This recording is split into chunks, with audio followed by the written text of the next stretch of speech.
Okay, so I am here to finally give my review on the movie Champions. So basically I was in a theater. I think there was 2 other people, but there's a good chance they might have left like right when the movie ended. I was there, and the entire time I was sitting there taking notes on my phone like this. Because I felt like they touched on so many subjects and topics for people with disabilities, and I would love to talk about them all right now. Okay, I guess I'm just gonna read through my notes and basically like try to talk more about what I guess I was trying to say on my notes. One of the things that they said in the movie is impossible is not a fact, it's an opinion. I loved that. And I'm assuming this happened when the main character, Woody Harrelson, gosh, I don't know their names, that he was saying like that this team would be impossible to coach or something like that. And somebody said, you know, impossible is not a fact, it's an opinion. And I just felt like going into inclusion, that is a great way to look at like inclusive education. Because I think a lot of people look at children with disabilities and they're like, oh, that's impossible, they're never gonna learn this. And it's like, well, that's your opinion, and your opinion is wrong. Okay, next.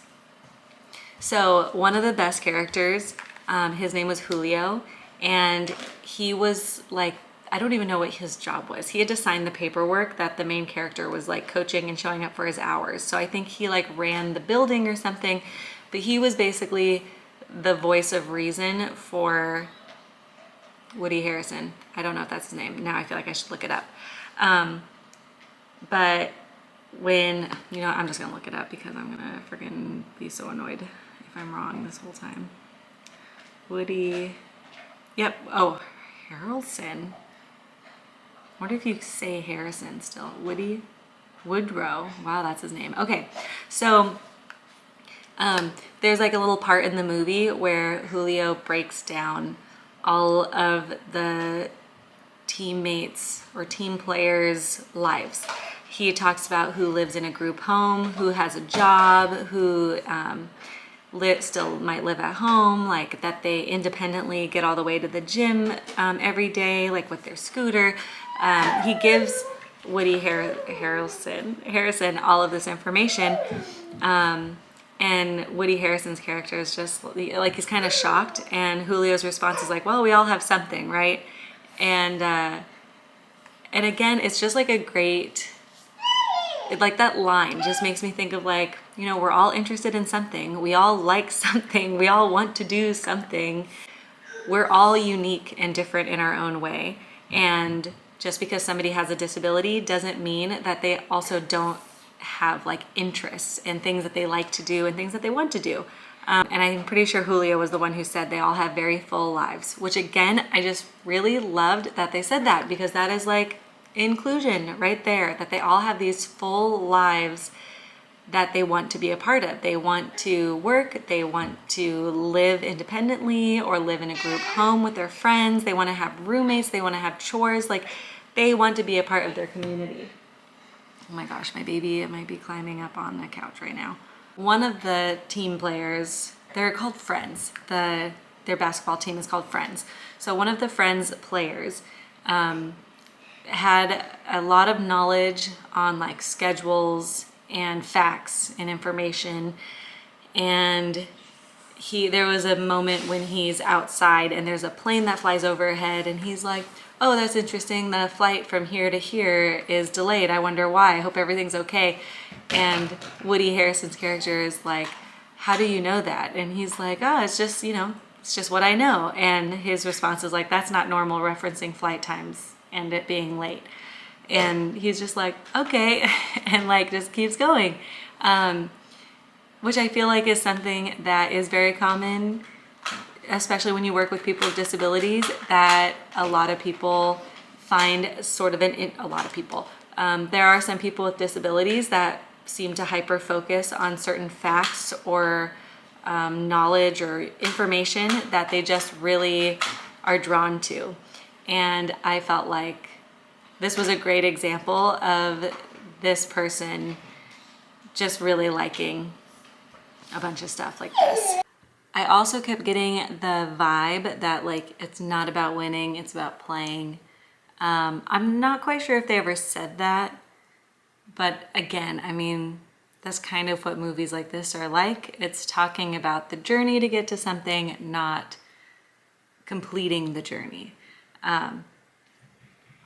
Anyways, it was a note that I had.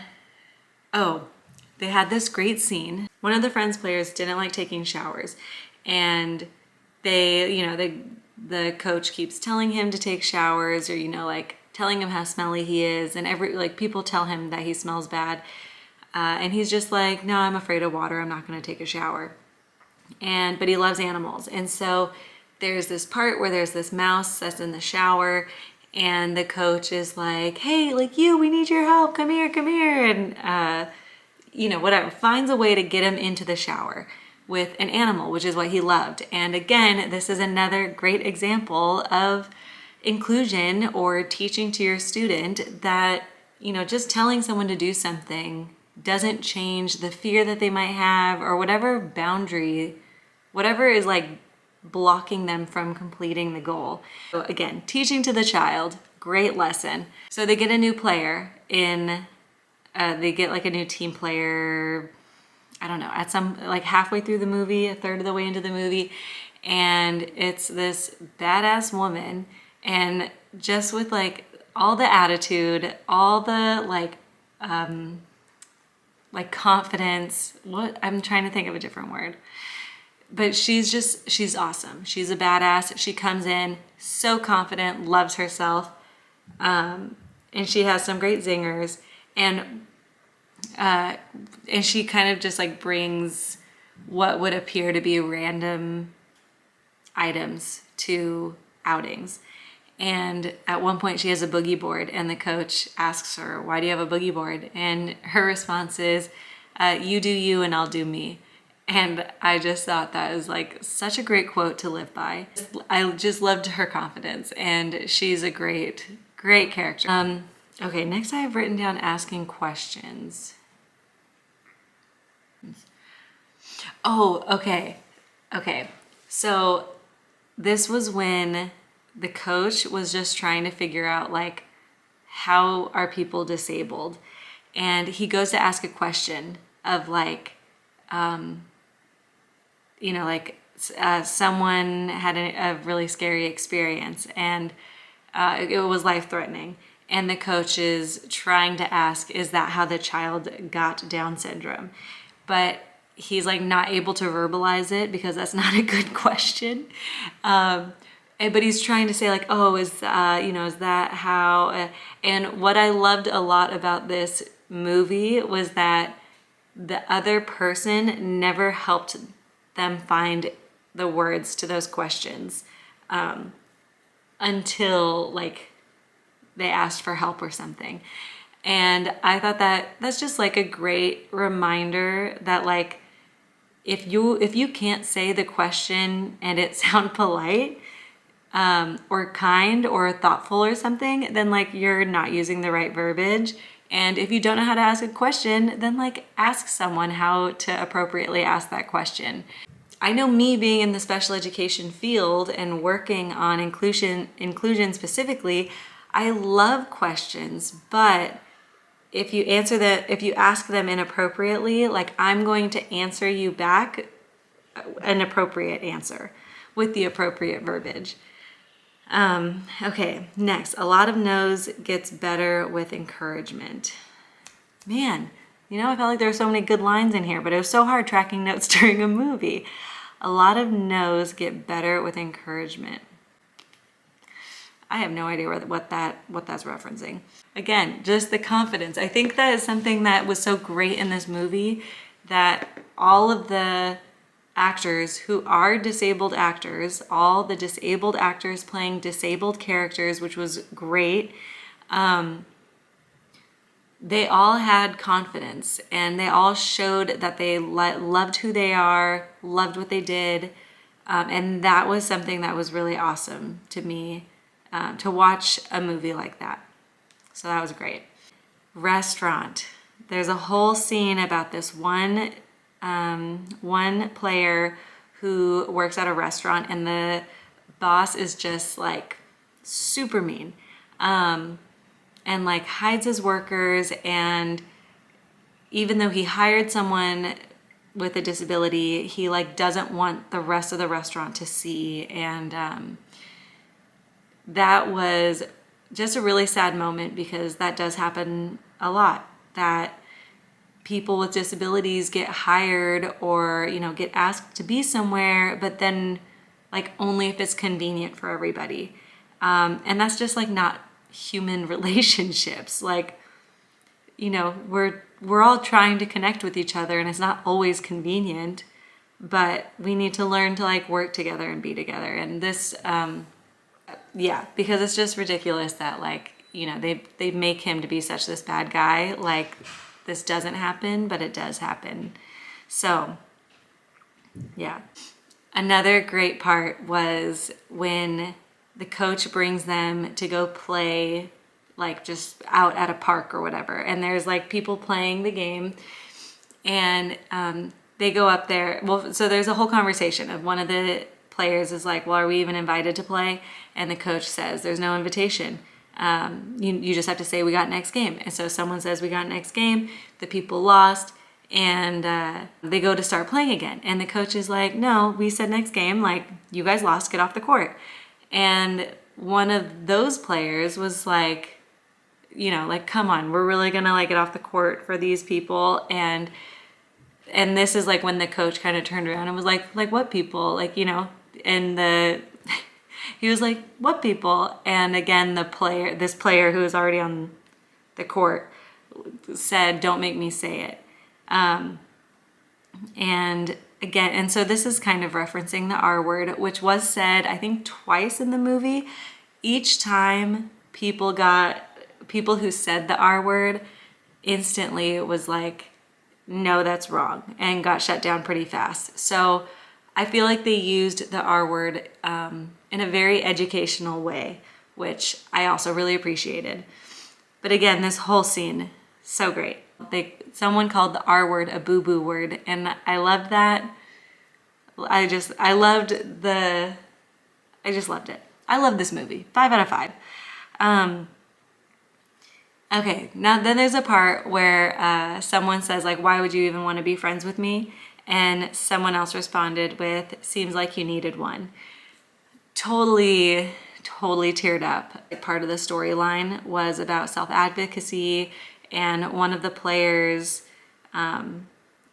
so basically what I wrote down is that family is the biggest advocate, but it can also be a barrier sometimes, because family members get, you know, they put so much independence in their child, and, you know, work so hard on them being independent and self-advocating and all this stuff. And then they usually get to a part where it's just like hard for them to keep going. It's hard for families to let their child move out, or have them get their first job, or drive or scooter somewhere independently, and you know, keep setting that distance between you and your child is extremely hard at times. And they just talk about it very beautifully in this movie, and that's kind of one of the ongoing storylines of this movie that I really appreciated. They had a lot of name chanting. Anytime someone did something good, anytime there was some positive whatever happening, there was name chanting. And all I thought about was like, wow, we need more name chanting in the world, because like, who doesn't want their freaking name chanted? So I totally loved it. They also talk about disability porn, just a little, kind of towards the end, so I'm not gonna say too much about that. But they do talk about, again, all of these subjects that they talk about, they're not like talking about them. They're not saying like, oh, disability porn, what do you think of that? It's that they added it into the storyline, and I just feel like they did such a great job adding so many big subjects in the disability world into this movie. Okay, only got a few left. Oh, again, there was one character who was very sex positive, and basically everything he said was like about sex. And again, great conversation about, people with disabilities are also sexual beings. This is swept under the rug so much. People just don't like talking about sex and really don't like talking about sex to disabled people. And this character just did such a great job. And somebody even commented telling me that they didn't like this character because they just felt like it was just like too much of a wow factor that they had him saying what he was saying. But I think it was a great way to remind people that you can have a disability and still want to have sex and still want to have a relationship and still want to get married and have kids and all that stuff. Okay, last thing. This is gonna be a spoiler alert because of the line. This is just like in the locker room before the last game. The coach goes to say this, and he's talking about how they're all champions because they're up against a really hard team. He's saying how they're all champions, and he's giving reasons why each one of them is a champion. My God. I'm gonna friggin' tear up just saying this stupid line. Saying this line. The things you take from uneducated people every day makes you champions. So saying that like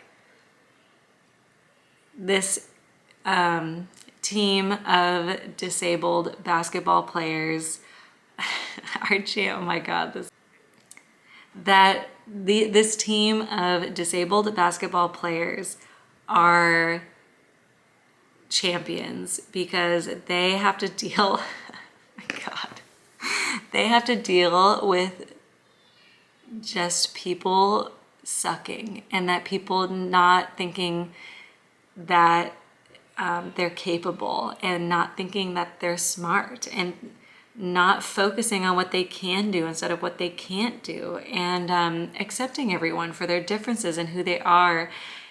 And that this group of people on this Friends team is just so great, but barely anybody gives them the chance to show it.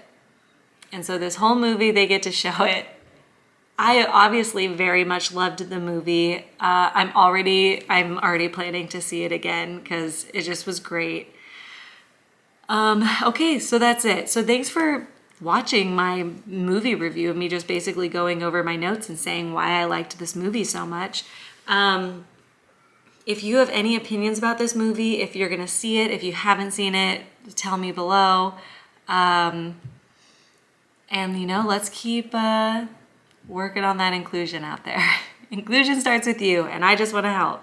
Bye.